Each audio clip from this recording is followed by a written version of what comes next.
Good morning and welcome to Saturday Morning Coffee. I'm your host, Michael. So I'm 9 hot dogs in on the 70 hot dogs of 2025, and I've got about a total of 35 planned so far. I'm trying to decide, do all of these have to be a hot dog like between a bun? Is that like what I have to do? Or is it breaking some subconscious rule about the 70 hot dog series to count something like a hot dog scramble or hot dog ramen or like a stir fry? And I swear to God, this is like keeping me up at night. There's been a few nights where I'm just like laying in bed thinking about hot dogs and like, can I do something other than a hot dog on a bun, Can I even do like a hot dog rolled up in like a taco shell? Can I do that? I have no idea. I honestly need to know what others think here. Is it breaking the rules if I do these things? I imagine the taco shell is kind of like, probably could get away with. But like, can I do the ramen scramble, the stir fry? I don't know. It's driving me crazy here. And I think I inadvertently started to say I'm doing hot dogs 70 different ways when I meant to just say I was doing 70 hot dogs in 2025. So I had planned to do things like the 9-9 challenge, which is 9 hot dogs, 9 beers in 9 innings of a baseball game. And I was planning on doing that on stream, I think next week. Uh, and and now I'm realizing it because now I'm realizing that because of the way I've actually been talking about this, it's not going to count for the 70 hot dogs. So I'm going to end up having 70 different kinds of hot dogs and now the 9 hot dogs from this 9-9 challenge. So honestly, my count for 2025 is probably going to be closer to like 100 hot dogs by the time this year is over. Like I said, this is keeping me up at night and I don't know what to do anymore. So I had planned to talk about this personality assessment that I had to take, and I hadn't reviewed it yet. So I thought it would be fun to go through it together. But then I woke up this morning and I thought about it again, and I'm like, God, that would be so boring, and I just don't think it would be interesting at all. So I looked over at Faith's desk here in the studio and I saw that she had a vision board, and I was like, all right, we're just going to go for what would be on my vision board if I had a vision board for 2025. And first up on that vision board would be hot dogs. 100% those hot dogs would be on the vision board because it is dominating the conversation, keeping me up at night, and coming up with like I was able to find probably I think like 25 almost 25 like hot dog recipes online, and then everything else after that was just kind of repeating each other with different names and stuff. So that now means, and I expected this to be easier, that now means I'm going to have to come up with all the other ways and combination toppings on a hot dog. And that's gonna stretch it. That's gonna stretch what I can think of what the hell to put on a hot dog. I imagine we're gonna end up with some really nasty ones. Like the other day, a couple weeks ago, we had a dog with baked beans, and I was like, oh, let's spice this dog up after I'd already tried it for the video, and I put some sauerkraut on it. Turns out, baked beans and sauerkraut is a horrific combination for a hot dog.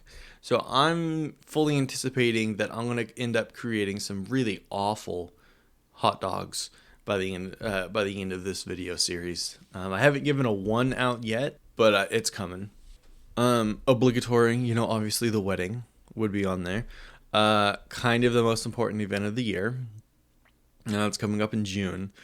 And that has been, I am a hardcore planner, and that every detail has to be planned, recorded, and accessible to the participants.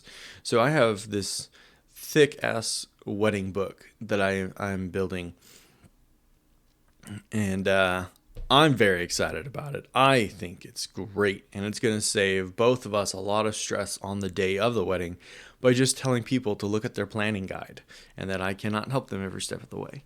And so I'm looking forward to it, especially after all the other major events that I'm like planning this year and do not get that option to do so at those events. And that, like, I have two major events in April that I am pretty much independently organizing and running, and making the decisions on. One of them I get a bunch of feedback on, but and these are in volunteer capacity and not work or anything. So it'll be nice when we get to the wedding and like I have planned it and organized all of it, but I don't have to sit here and answer all of your questions. I think the Xbox achievement logo would probably be on there. As always, that continues to be like my most successful method for actually relaxing, despite me having to like sit there and grind to get certain achievements, and it's a pain in the ass and frustrating. It's like the best way for me to actually sit down and just like breathe and relax, which in my life has been actually very difficult. I have never in my life been good at relaxing. I think every single one of my exes would very quickly agree with that. I think every one of my family would very quickly agree with that. It's just not something that I have been capable of. And thankfully, after therapy, I can finally kind of relax. So it would the Xbox Gamer, Xbox Achievement logo would be there to just like, because I want to make an effort of like actually relaxing and recharging when I can. And then the most obvious, one of the most, these are all the most obvious. What am I talking about? A microphone. A microphone and like maybe like a YouTube logo behind it, just for all the digital content I've been producing. Oh, I got a side rant. I'll finish this first. Let me grab a pen so I don't forget this. Anyways, the microphone slash YouTube symbol, because it is the most concentrated effort of the year in every single day trying to put out one episode on one of the channels. And, it's going really well. This is day 25, and I know that seems super early, but I'm sitting here and I'm looking at my content calendar. And to see all of these published and not a single one that says, like, delayed feels phenomenal. Like, honestly, I feel like if I was going to fail, I would have... I think there are 3 periods this year in which could have brought a failure to this effort. First of all, the first month. The second one, during June, between moving to Boise on the 1st of the month, and then the wedding on the 7th of the month, and then the honeymoon. Yikes.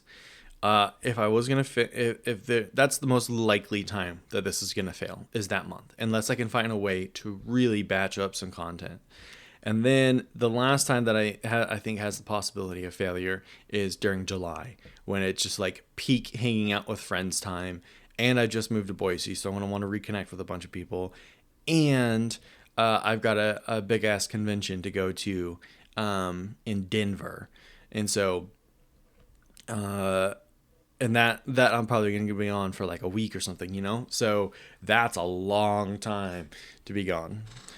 So those are the most opportune moments for me to fail this effort, but we shall see. Sissy, my dog, would absolutely be on the vision board because she is spoiled like one of our children, like she was a child, and I think it would also serve as a good reminder to just take her on, even when it's really cold and I really don't want to go outside, taking her on those good long walks and taking her out to the field. Although with the super cold coming, she is less and less interested in actually going to the field. She just wants to, she'll go outside, do her business, and go straight back in. So I guess I don't have to feel as bad about not taking her all the way to the field. I would also probably add in, like, as a joke, an old timey movie reel, because I also kind of have like a goal to like go back and watch some of the movies that have been on my watch list for, I'm talking like years. I have a I have a Google Sheets document that I have been collecting movie titles on for probably 10 years now, of like, oh, I want to go see this movie. Um and I rarely ever actually look at that list to try and find a movie to watch. And I want to be a little bit better about actually watching a movie from that list. Of course, that list could probably be curated, as I know some of these movies probably came out and they sucked.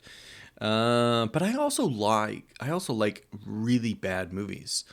Um, I don't know at what point that started happening in my life, but especially the last couple of years, I've realized I love like B movies and just like intentionally bad movies. I love them. For like the Sharknado series and Tremors. Tremors would be like the other one, like older bad series. I don't know if that one was intentionally supposed to be bad, but cheesy might be a better word.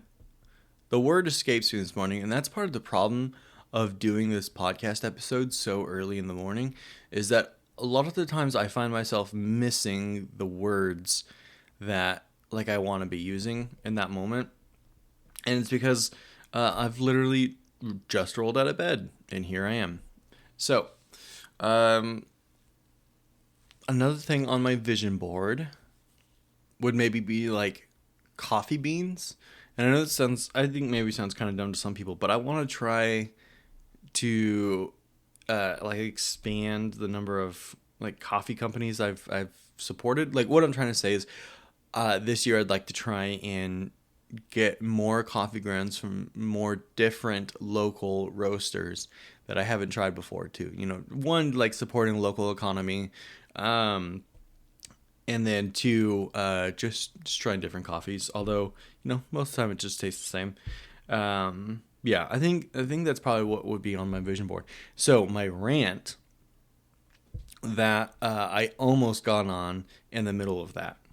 I don't really like the term content creator. I think every single person in the world at this point is considering themselves a content creator.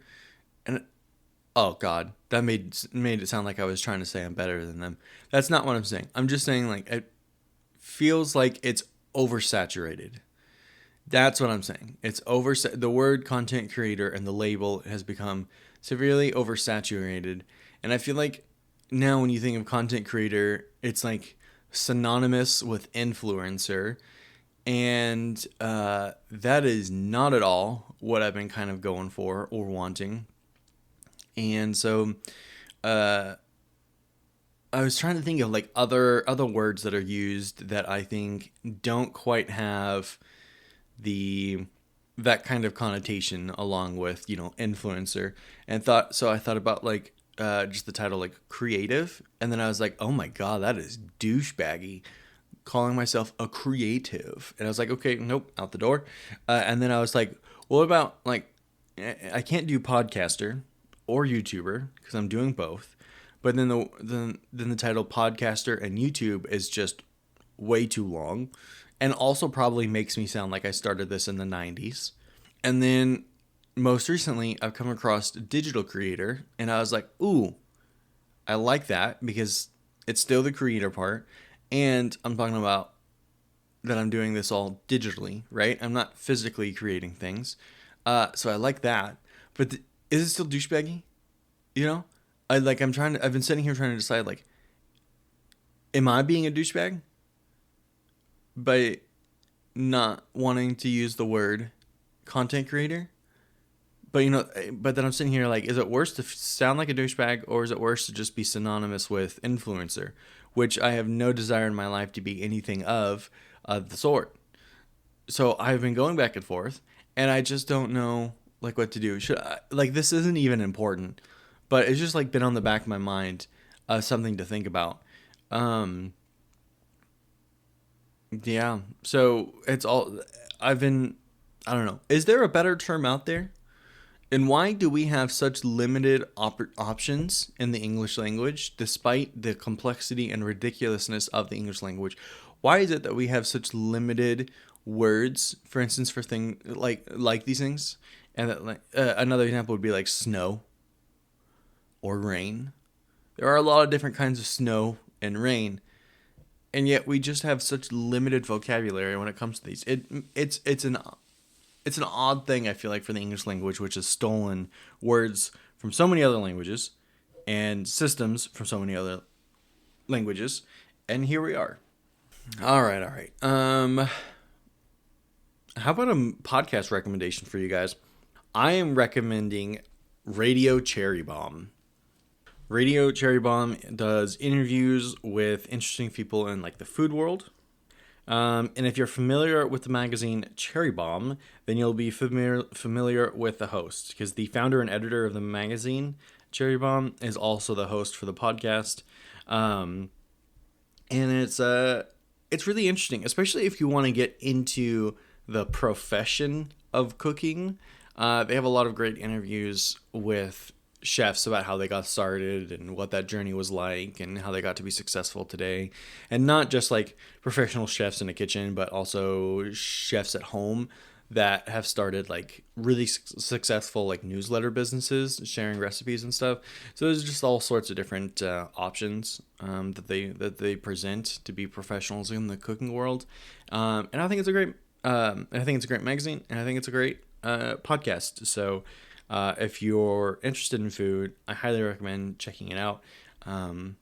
It's a great show, and they usually try to be about weekly or bi-weekly. I think is about the cadence that they seem to be going with. So check it out. Sometimes they go on a little bit of breaks. Like this month, they're on I think this is like week 2 or 3 that they are on their break. Anywho, I think that about does it for Saturday Morning Coffee on January 25th. Thank you so much for joining me, and I'll see you next time.